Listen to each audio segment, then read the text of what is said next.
ओम नमः शिवाय। ओम नमः शिवाय। ओम नमः शिवाय। अगर आप शिव भक्ति से जुड़े ऐसे और रहस्य जानना चाहते हैं तो कृपया इस वीडियो को पूरा देखें, लाइक करें, शेयर करें और चैनल को सब्सक्राइब जरूर करें। हर सब्सक्राइबर हमारे लिए एक नया शिव भक्त है।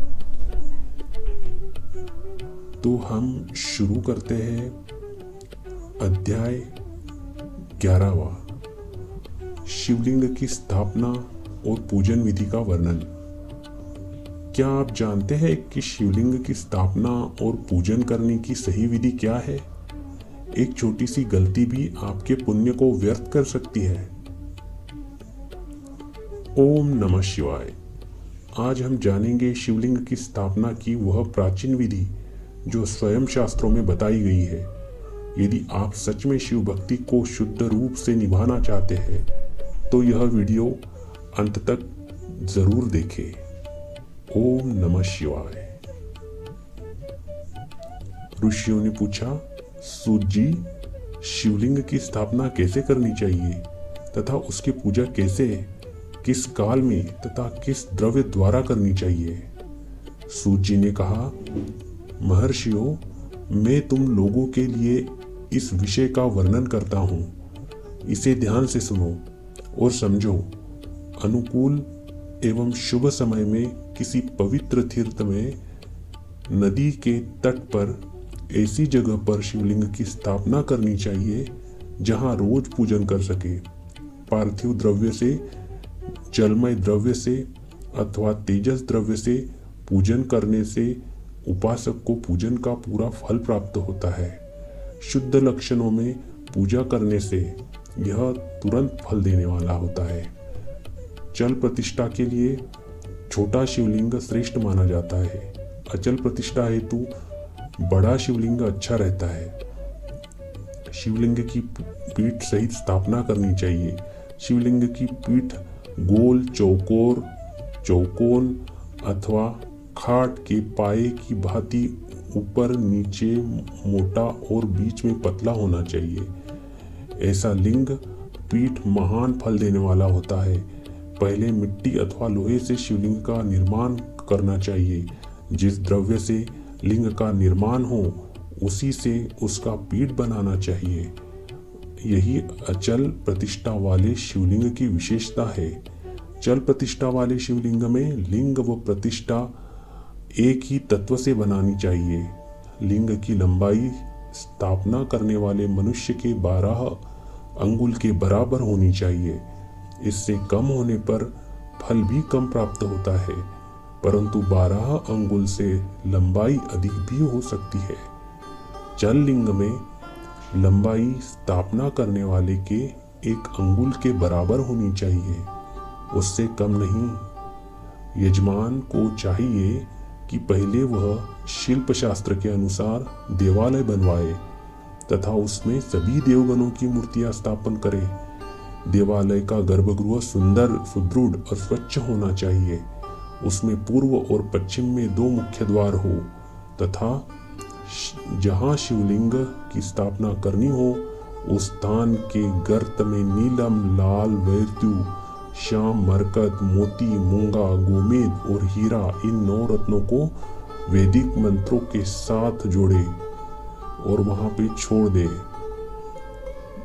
5 वैदिक मंत्रों द्वारा 5 स्थानों से पूजन करके अग्नि में आहुति दे और परिवार सहित मेरी पूजा करके आचार्य को धन से तथा भाई बंधुओं को मनचाही वस्तु से संतुष्ट करे। याचकों की सुवर्ण, गृह एवं भू संपत्तियों तथा गाय आदि प्रदान करे। स्थावर जंगम सभी जीवों को यत्न पूर्वक संतुष्ट कर एक गड्ढे में सुवर्ण तथा 9 प्रकार के रत्न भरकर वैदिक मंत्रों का उच्चारण करके परम कल्याणकारी महादेव जी का ध्यान करे। तत्पश्चात नाद घोष से युक्त महामंत्र ओंकार यानी कि ओम का उच्चारण करके गड्ढे में पीठ युक्त शिवलिंग की स्थापना करे। परम सुंदर मूर्ति की भी स्थापना करनी चाहिए तथा भूमि संस्कार की विधि जिस प्रकार शिवलिंग के लिए की गई है उस प्रकार मूर्ति की प्रतिष्ठा भी करनी चाहिए। मूर्ति की स्थापना अर्थात प्रतिष्ठा पंचाक्षर मंत्र से करनी चाहिए। मूर्ति को बाहर से भी लिया जा सकता है परंतु वह साधु पुरुषों द्वारा पूजित हो। इस प्रकार शिवलिंग व मूर्ति द्वारा की गई महादेव जी की पूजा शिवप्रद प्रदान करने वाली है। स्थावर और जंगम से लिंग भी दो तरह का हो गया है। वृक्षलता आदि को स्थावर लिंग कहते हैं और कृमि कीट आदि को जंगम लिंग। स्थावर लिंग को सींचना चाहिए तथा जंगम लिंग को आहार एवं जल देकर तृप्त करना चाहिए। जो चराचर जीवों को भगवान शंकर का प्रतीक मानकर उनका पूजन करना चाहिए। इस तरह महालिंग की स्थापना करके विविध उपचारों द्वारा उसका रोज पूजन करें तथा देवालय के पास ध्वजारोहण करें। शिवलिंग साक्षात शिव का पद प्रदान करने वाला है। आवाहन, आसन, अर्घ्य, पाद्य, पादाग्य, पादांग, आचमन, स्नान, वस्त्र, यज्ञोपवीत, गंध, पुष्प, धूप, दीप, नैवेद्य, तांबुल, समर्पण, निरंजन, नमस्कार और विसर्जन ये 16 उपचार है। उनके द्वारा पूजन करें। इस तरह किया गया भगवान शिव का पूजन शिवप्रद की प्राप्ति करने वाला है। सभी शिवलिंगों की स्थापना के उपरांत चाहे वे मनुष्य द्वारा स्थापित ऋषियों का या देवताओं द्वारा अथवा अपने आप प्रकट हुए हो, सभी का उपर्युक्त विधि से पूजन करना चाहिए, तभी फल प्राप्त होता है। उसकी परिक्रमा और नमस्कार करने से शिवपद की प्राप्ति होती है। शिवलिंग का नियम पूर्वक दर्शन भी कल्याणकारी होता है। मिट्टी, आटा, गाय के गोबर, फूल, कनेर, पुष्प, फल, गुड़, मक्खन, भस्म और अन्न से शिवलिंग बनाकर प्रतिदिन पूजन करें तथा प्रतिदिन 10,000 प्रणव मंत्रों का जाप करें अथवा दोनों संध्याओं के समय 1 सहस्त्र प्रणव मंत्रों का जाप करें। इससे भी शिवपद की प्राप्ति होती है। जब काल में प्रणव मंत्र का उच्चारण मन की शुद्धि करता है। नाद और बिंदु से युक्त ओंकार को कुछ विद्वान समान प्रणव कहते हैं। प्रतिदिन 10,000 पंचाक्षर मंत्र का जाप अथवा दोनों संध्याओं को 1 सहस्त्र मंत्र का जाप शिवपद की प्राप्ति कराने वाला है। सभी ब्राह्मणों के लिए प्रणव से युक्त पंचाक्षर मंत्र अति फलदायक है।